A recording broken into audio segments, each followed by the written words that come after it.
All right, we are here today at Promedia Studios with my friend Roger Coletti. Roger, it's great to have you here today. It's great to be here. Thank you. From New York. In my book, an icon in radio, music, entertainment. Your background speaks for itself, and I want to share that with our audience because your contributions have been outstanding. First of all, thank you for those very, very kind words. I really do appreciate that. My story is kind of, one of those stories that starts from, from step one. I started in radio as an intern. I was an intern at WNEW-FM in New York City, which was the channel I grew up listening to. So to be an 18-year-old, student answering phones for the DJs you would hear coming out of your speakers or coming out of your car was a dream. And already I'd felt like, wow, I'm in the business. I wasn't getting paid. I was just answering phones and doing contests, sometimes running the board. But it really gave me that sense of this is the business I want to be in. And being in front of a board and seeing at the time all the editing and a lot of the playbacks were carts or reel-to-reel. CDs were still fairly kind of, a new thing, and there was still a lot of vinyl being played. So it was this really cool, interesting vibe of new technology coming in, old technology still being used. And from there, I went to a radio syndication company called MJI Broadcasting and literally started there in their mailroom and their dub room. And they would syndicate radio shows to countries around, to stations around the country. And my job was to take those reel-to-reels and dub them off and make multiple copies and load them in boxes. And from there, I went, I got a job in their editing facility and started editing audio on reel-to-reels on Atari 5050 machines and learned how to edit tape. And eventually that company started producing prep services for radio stations, and I became one of the producers there and helped them launch that whole format. And from there, I got that bug of producing and interviewing artists and going to shows and getting to talk with all these musicians that I loved. And that really lit a fire in me, and that started me on this path of more of the music journalism type of thing. And that led me over to MTV. When MTV in the mid-90s wanted to start similar types of radio syndication companies, I was called in to help develop the MTV radio network. And over the next 20 years, I would work for MTV, then kind of do the same thing for VH1 and CMT. And at one point, I was kind of the VP of those brands and their radio properties. And it was an amazing run. It was 20 years there. And, this is at the height of MTV. Yeah, I mean, the you height were of there. VH1. Yeah, I was there. Yeah, you saw the whole thing go down, right? I mean, that's a big part of our history of the music industry is the impact that MTV, VH1 had on the music industry of bringing new music to fans. Definitely saw a lot of interesting stuff, was in a lot of interesting situations and had a lot of interesting shows. But one of the really interesting things for me was having started as an audio editor and then managing audio editors as well, was watching the technology change. Literally from going from, editing on reel-to-reels to a more digital format like the shortcuts that people used to use to eventually Pro Tools. And just seeing how that changed how we did our business and the speed in which we could do an interview, cut it up, get it to a radio station, changed constantly as the technology changed and as things like Pro Tools came into play and all these other things. And it was quite fascinating. Yeah, a lot of people don't realize, they think of Pro Tools as, you use it in the recording studios for making music and making records, but now more people are becoming aware that it's a huge part of the radio industry, post-production for film and television, for podcast. What led you from the MTV to SiriusXM? Because the other thing that's really interesting about your background is what you did to really make an impact on talk show radio. So when I left MTV had decided at one point it was scaling back on a lot of their ancillary businesses, meaning radio, publishing, things like that.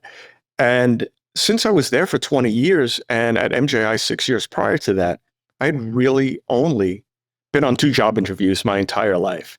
And here I am 20 years later, mid 40s, totally kind of fish out of water thinking, okay, what do I do?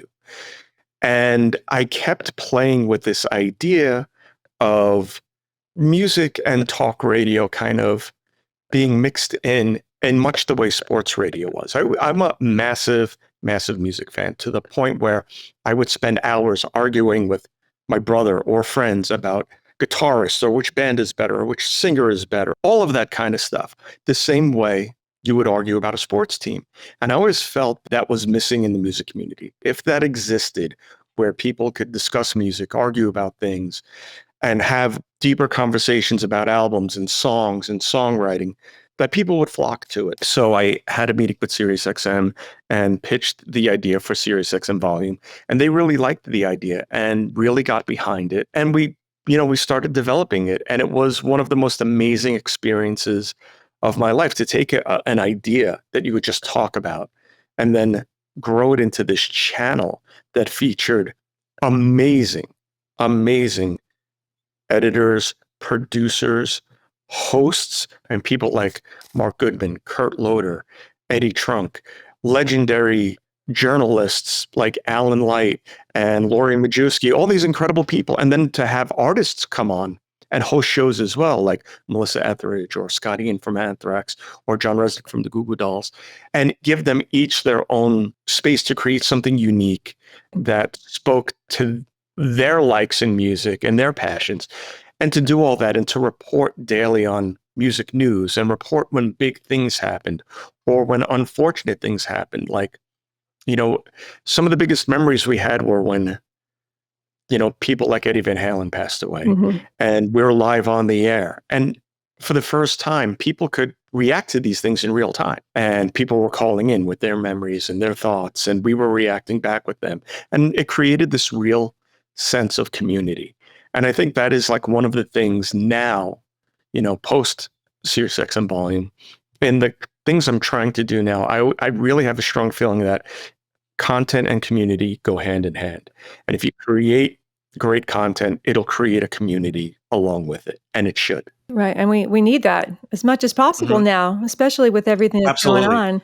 But that's amazing. I mean, you were really like the brainchild behind what happened over there, with Volume and creating these shows. And I think I read that there were, how many shows did you oversee the development of? It was quite a lot. Yeah, well, we lasted 7.5 years and probably over 40 shows, probably over 30 hosts.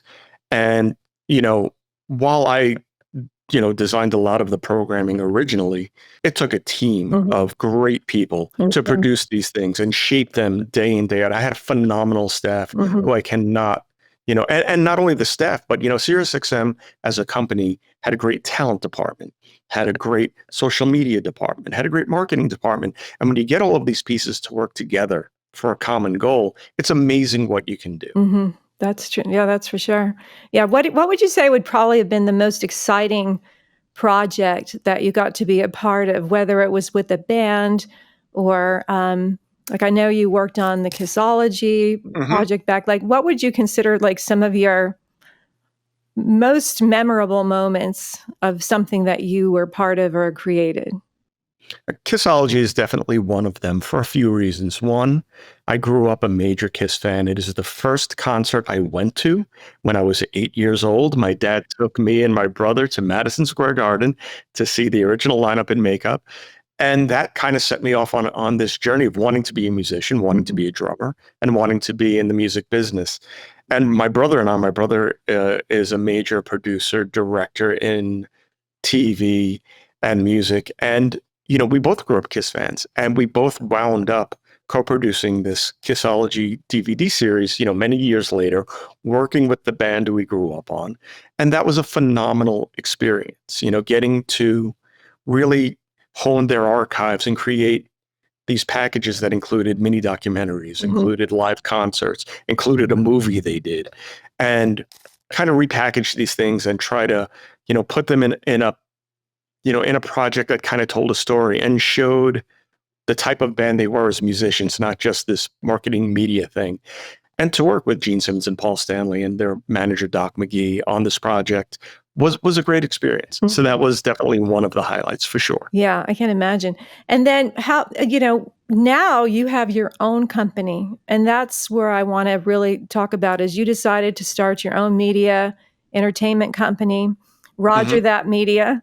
And so share with us about what the goal is with your company, with a new podcast that has been underway that is really blowing up. You've got the top lineup of music superstars, from the rock world to music industry icons. It's been an incredible lineup, one star after the next. So, tell us about how that came together. So when SiriusXM Volume kind of wrapped up, Mark Goodman, Alan Light, and myself, Mark and Alan hosted our afternoon show called Debatable. And it was a very well-loved show. And it was a show where we talked about really everything that was going on in music on a daily basis. And we loved doing it. And when Volume stopped, we just started talking and we felt we should continue doing this. And we decided to just, for more than anything, I think for ourselves, because we were going to do it anyway. We were going to get on the phone and talk to each other daily about, the biggest news story in music or this new album or whatever. We wanted to take what we were doing in SiriusXM Volume and put it in the podcast space. And we were, it took us a while to decide how we wanted to do that, because while I think many people think you can just take something from radio and put it in a podcast, they're two different things. At times, they're two very different things. Sometimes, depending on the content, they could be a little more closely related. But for this, we wanted to make sure we weren't doing a radio show and just putting it out as a pod. We wanted to do a podcast, but we also wanted to take the elements of a radio show and incorporate them. So originally, for the first, we kind of took a break this summer. Originally, we were doing 2 episodes a week. One was a traditional produced podcast with a guest, with a topic, with all these things that we put into it. And then the second episode we would do with a live virtual audience where they could interact with us and hosts and guests sometimes and ask questions and get immediate reactions. So, but we wanted to keep those 2 episodes separate and not kind of mix them. So we did that all through, the winter and the spring. In the summer, we're just doing 1 episode a week, but in the fall, we will probably go back to that model. And it's been amazing, and the good thing is we had this reputation already, from SiriusXM Volume, from Debatable, but also Mark Goodman. He is the guy who was the first voice and face on MTV when it launched. Alan Light's an Emmy award-winning journalist and a best-selling author, as is Mark Goodman's a best-selling author. So the 3 of us have a reputation, I think, that people respected what we do. And also a lot of the musicians that we asked to be on the show or the journalists were fans of what we were doing and listen to the podcast now. So that's been a pleasure that, artists are coming to us willing to be on the show, or when we ask, they're really happy to do it. Yeah, which is amazing. And it is amazing. And we have these great conversations. And we do a very quick turnaround because we do music news in every episode, and news is changing rapidly. So for us to stay timely, if you record an episode today, it's got to go out tomorrow. I'm taking it very slow, but I knew I would be doing a lot of the production myself, going back to my roots as an audio editor. Yes. And that is when I came to Promedia, because I really knew that for me to make this work, I needed to be as effective as possible as an editor. And I really wanted sound quality to be one of the major things we focused on, even though we were turning things around in a short period of time, because there was a lot of podcasts out there. There are a lot of companies that help you make podcasts or record them, where I feel like audio is a secondary thing. And in podcasting, it should be the main thing. Right. And that's how originally we met, is that you inquired originally about trying to figure out where to get professional training for Pro Tools that goes actually into, professional levels of understanding, because you needed it to be able to do what you wanted to do with this company. And that was one thing that you mentioned to me, that that obviously learning Pro Tools, going through a professional curriculum where you're working with educated instructors who can really guide you the right way, that it's been able to really help you to implement what you're doing right now. I could not do what I am doing right now without it. The things I learned were invaluable, and I continue to learn. I continue to discover things. And that's the beauty of what you guys did. I mean, all of the instructors have their own unique way and style, and all bring something unique to the table. And getting to take these classes and have these people be so patient and so thorough in not only teaching you to, come out with, a basic knowledge of the equipment, but to really practically put it to use in what you're doing and make sure you have the tools to accomplish what you want to. Right. And that's huge. In audio editing, you need to be very detailed. You need to be very patient, but you also need to have the right language mentally, so you can get through this stuff quickly. And, a lot of editors are on time constraints. They're given projects where it's got to be done by a certain time. So you really need to know all the ins and outs so you can get through that quickly. Yeah. If you were to give advice for, like somebody who says, oh, I want to start a podcast, I want to, get into radio, and like if you gave them a little course of action. I think the first thing is you really need to have a concept you're passionate about, because if you're not passionate about it and you don't believe in it, the audience is not going to. Whether it's fiction or nonfiction, you've really got to be invested in what you're doing. Once you have that concept, then once again, I think the technical thing is really understand audio, really understand audio editing and what it takes to put a podcast together, what it takes to produce it, and what it takes to put it out there. Those are the really two first things you really need to know. Then there's a whole other side of it, which is once you know how to make a podcast, now you want that podcast to be successful. And that's where a whole new world of marketing and can you do it on your own? Do you need assistance? Do you have to pay for, marketing or sponsorships and things like that? But you can't get to any of that unless you really have that really great concept that you believe in and the understanding of what it takes to build the product. Right. And they need to have a good product before anyone will believe in actually wanting to put money behind it or market it. Yep. You gotta start somewhere. And I think that's where even like training comes in handy, is because it allows people to learn the technical side of what they need to do along the way, which is something that we could at least offer. Absolutely. And I think the more you learn what you can do in a program like Pro Tools, it also opens up ideas for you of, oh, I could do this with this podcast. Or especially if you're doing like sound design or a lot of layered audio, this opens up a world where you can really create things. It opens up the palette of what you can do. Yeah. And for now, I know you're using different tools. There's tools like Descript and Riverside and things like that. But then it is brought into Pro Tools. And I think people are questioning, well, why do I need that if I have these other tools? And maybe you could put into your own words the difference between, these little AI platforms and then how to give it a really polished sound. I do it for a couple reasons. Mainly is to have control. The first thing is you need to have control. Every host, every guest sounds different, uses different equipment. So when you use a Descript or any of these programs, which are all really good and they get better every single day, but they give you, tracks that are done. You can't go manipulate them. You can't EQ them. Once you get them, you get them.